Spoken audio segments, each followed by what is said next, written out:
عورت بچہ جنم دیتے وقت جس درد اور تکلیف سے گزرتی ہے، اس سے کہیں زیادہ کٹھن اس درد کو برداشت کرنا ہے جب بیٹی کے جنم پہ باپ اداس ہو جاتا ہے اور کئی دنوں تک گھر میں آئی رحمت کو نظر بھر کے دیکھنا گوارا نہیں کرتا۔ اس وقت ماں کی روح پہ ایسے زخم لگتے جن کے درد کا اندازہ کرنا کسی اور کے لیے بہت مشکل ہے۔ میں بھی ایسی تکلیف سے گزری ہوں۔ جب تم پیدا ہوئی تو تمہارے باپ نے کئی دن تک تمہارا چہرہ نہیں دیکھا۔ اس بات کو 29 برس بیت چکے ہیں، لیکن تمہارے باپ سے میرا یہ شکوہ اب بھی قائم ہے۔ خدا نے انہیں اس کی رحمت سے منہ موڑنے کا صلہ ایسے دیا کہ ایک کے بعد ایک بیٹیوں کا جنم ہوا۔ انہیں بے شک اپنی غلطی کا احساس بہت پہلے ہو چکا ہے، لیکن میں نے آج تک انہیں معاف نہیں کیا۔ میں نے اپنی بڑی بیٹی فرحانہ کا سر گود میں رکھا اور برسوں پرانے درد پھر سے یاد کرنے لگی۔ امی، آج آپ یہ سب مجھے کیوں بتا رہی ہیں؟ فرحانہ نے مجھ سے سوال کیا۔ چندا، میرے دل میں تمہاری باقی بہنوں کی نسبت تمہارے لیے زیادہ محبت ہے۔ اب تم 29 کی ہو رہی ہو۔ تمہاری عمر کا ہر بڑھتا لمحہ میری کمر جھکا رہا ہے۔ اب تو اپنی ضد چھوڑ دو۔ جس کٹھن وقت سے تم گزری ہو، اس تکلیف کا مجھے اندازہ ہے، لیکن یہ دنیا کی ریت ہے اور ہمیں یہ ریت نبھانی پڑے گی۔ امی، خدا را میرے حال پر رحم کریں۔ آپ جانتی ہیں میں نے قسم کھائی ہے کہ میں پھر سے کسی کے سامنے تماشا نہیں بنوں گی۔ فرحانہ غصے میں تلملاتی اٹھ بیٹھی۔ بیٹا، اس بات کو 2 سال بیت چکے ہیں، اب بھول جاؤ۔ میں نے اس کا ہاتھ اپنے ہاتھ میں لیا، پر وہ میرا ہاتھ چھٹک کے میرے بستر سے اٹھ کے اپنے کمرے میں چلی گئی اور میں سر پکڑ کے بیٹھ گئی۔ فرحانہ احساس کمتری کی ایسی شکار ہوئی کہ اس نے اپنے ارد گرد ایک ہول بنا لیا جس میں سے وہ نکلنا نہیں چاہتی۔ شکل و صورت واجبی صحیح، لیکن سیرت میں کسی سے کم نہیں۔ سگھڑ ہے، سمجھدار ہے، لیکن 2 سال سے شادی نہ کرنے کی ضد پکڑ کے بیٹھی تھی، اور اس کی یہ ضد اپنے لحاظ سے جائز تھی۔ فرحانہ نے جب BA کر لیا تو کئی لوگ رشتے کے لیے آتے جاتے رہے، لیکن اس کی ظاہری شکل و صورت کو وجہ بنا کے ہر طرف سے انکار ہی ملا۔ بارہا ٹھکرائے جانے کے بعد فرحانہ مایوس ہونے لگی۔ 2 سال قبل جو لوگ فرحانہ کو دیکھنے آئے تھے وہ فرحانہ کی بجائے چھوٹی بہن صوبیہ کو پسند کر گئے، اور میں نے بھی حالات کی نزاکت کو سمجھتے ہوئے اچھا رشتہ ہاتھ سے نہ جانے دیا اور جھٹ پٹ صوبیہ کی شادی وہاں کر دی۔ یہ چیز فرحانہ کی خود اعتمادی پہ ایک کاری ضرب تھی۔ اس کے بعد اس نے قسم کھائی کہ اب سے نہ تو وہ کسی کے سامنے جائے گی اور نہ ہی کبھی شادی کرے گی۔ میں نے بھی لمبے عرصے تک چپ سادھ لی، پر میں اب اور اسے اس حالت میں نہیں دیکھ سکتی۔ اب ہر گزرتا دن مجھے سانپ کی طرح ڈستا ہے۔ خدا خدا کر کے میری چھوٹی بہن خالدہ کو کچھ لوگ ملے جو اپنے بیٹے کے لیے رشتہ ڈھونڈ رہے تھے۔ خالدہ نے انہیں تو ہمارے گھر آنے کے لیے منا لیا تھا، لیکن سب سے بڑی مشکل میرے سر تھی کہ میں فرحانہ کو کیسے مناؤں۔ وہ اس موضوع پہ کوئی بات سننا ہی نہیں چاہتی تھی۔ اگلی صبح میں نماز کے لیے اٹھی تو فرحانہ مجھ سے پہلے نماز پڑھ چکی تھی۔ میں نے نماز پڑھی اور وہ قرآن پاک کی تلاوت کرنے لگی۔ نماز پڑھنے کے بعد میں اس کے سامنے جا کے بیٹھ گئی۔ وہ تلاوت کرتے کرتے رکی اور میری طرف دیکھنے لگی۔ میری نم آنکھوں میں بسی التجا اس پہ عیاں تھی۔ قرآن پاک کو بند کر کے اس نے میرے کندھے پہ ہاتھ رکھا اور بولی، اگر آپ اس بات پہ تل ہی گئی ہیں کہ میرا تماشا بنا کے رہیں گی تو میں تیار ہوں۔ آپ نے جس کو بلانا ہے بلا لیں، پر میری بات یاد رکھیے گا، جب میں صرف 17 سال کی تھی تب مجھے پہلی بار لوگ دیکھنے آئے تھے۔ آج میں 29 سال کی ہوں۔ جب اس وقت مجھے ٹھکرا دیا گیا تو آج آپ کون سی امید لگا کے بیٹھی ہیں؟ صرف آپ کی یہ ضد پوری کرنے میں ضرور ان کے سامنے آؤں گی، لیکن جواب میں اچھی طرح سے جانتی ہوں۔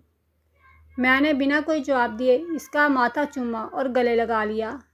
میں نے ان لوگوں کو بلانے میں زیادہ دیر نہ لگائی، بلکہ اگلے ہی دن خالدہ کو کہہ کے ان لوگوں کو دوپہر کے کھانے پر مدعو کیا۔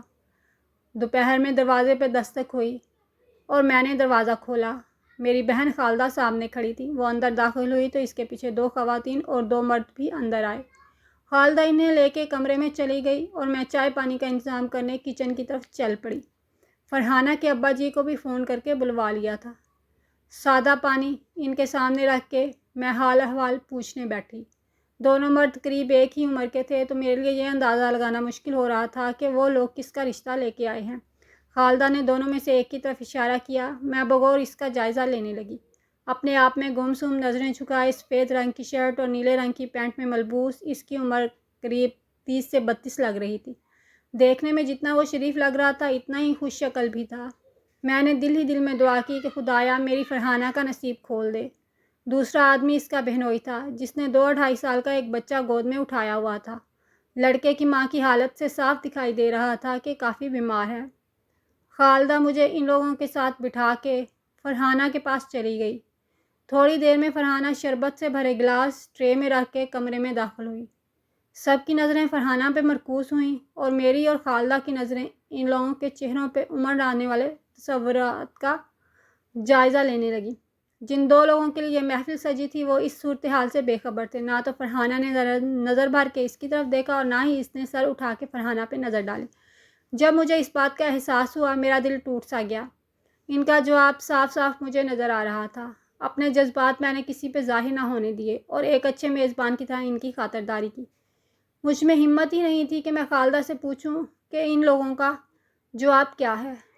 وہ لوگ جانے لگے تو جاتے جاتے خالدہ بس اتنا کہہ گئی کہ جو بھی ہوا وہ فون پہ بتا دے گی۔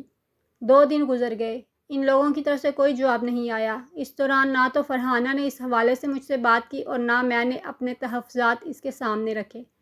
تیسرے دن خالدہ کا فون آیا تو وہ فون پہ مبارکباد دینے لگی۔ پہل تو مجھے اپنے کانوں پہ یقین نہیں آیا۔ میں خود سے ہی سوال کرنے لگی کہ ایسا کرشمہ آخر کیسے ہوا، لیکن خالدہ نے جلد ہی میری حیرت کو پریشانی میں بدل دیا۔ ان لوگوں نے رشتے کے لیے اس لیے ہاں کی کہ وہ لڑکا پہلے سے شادی شدہ تھا۔ جو بچہ وہ ساتھ لائے تھے دراصل وہ اس کی بہن کا نہیں، اس کا اپنا بیٹا تھا۔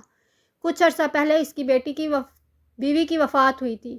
یہ سن کے میری ساری خوشی خاک میں مل گئی۔ خالدہ مجھے سمجھاتی رہی کہ اچھا رشتہ ہے، کر لو۔ اس کے بعد پھر یہ موقع آئے نہ آئے میں نے اس سے سوچنے کا وقت مانگ لیا۔ شادی شدہ ہونے تک میں مان ہی لیتی کہ کیا فرق پڑتا ہے۔ اب تو اس کی بیوی اس دنیا میں نہیں ہے، لیکن بچے والی بات مجھ سے ہضم نہیں ہو رہی تھی۔ کیا میری بیٹی پوری زندگی کسی اور کے بچے کی پرورش کرے گی؟ کیسے میں اپنی بچی آیا بنا کے کسی کے گھر بھیج دوں؟ نہ یہ مجھ سے نہیں ہو پائے گا۔ 2 دن مسلسل اس بارے میں سوچ بچار کر کے جب میں کسی نتیجے پہ نہ پہنچی تو فرحانہ کے ابا کو ساری صورتحال بتائی۔ انہوں نے پہلے تو چپ سادھ لی، پھر یکدم سے خالدہ والی باتیں کرنے لگے کہ پھر کوئی رشتہ نہ آیا تو پوری زندگی سر پکڑ کے رو گی۔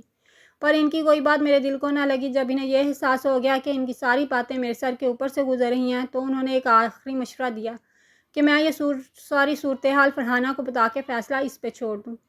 اس سب میں یہی ایک بات تھی جو مجھے بہتر لگی، پر اتنی ہمت کہاں سے لاؤں جو یہ سب اس سے سمجھا سکوں، لیکن کرنا تو تھا۔ بس میں اس کے لیے صحیح وقت کا انتظار کرنے لگی۔ فرحانہ عشاء نماز پڑھ کے فارغ ہوئی تو میں اس کے بستر پہ بیٹھی تھی۔ امی، آپ خیریت؟ کوئی کام تھا؟ وہ مجھ سے پوچھنے لگی۔ نہیں، وہ ایک بات کرنی تھی تم سے، میں لفظ تلاشنے لگی۔ جی بولیں۔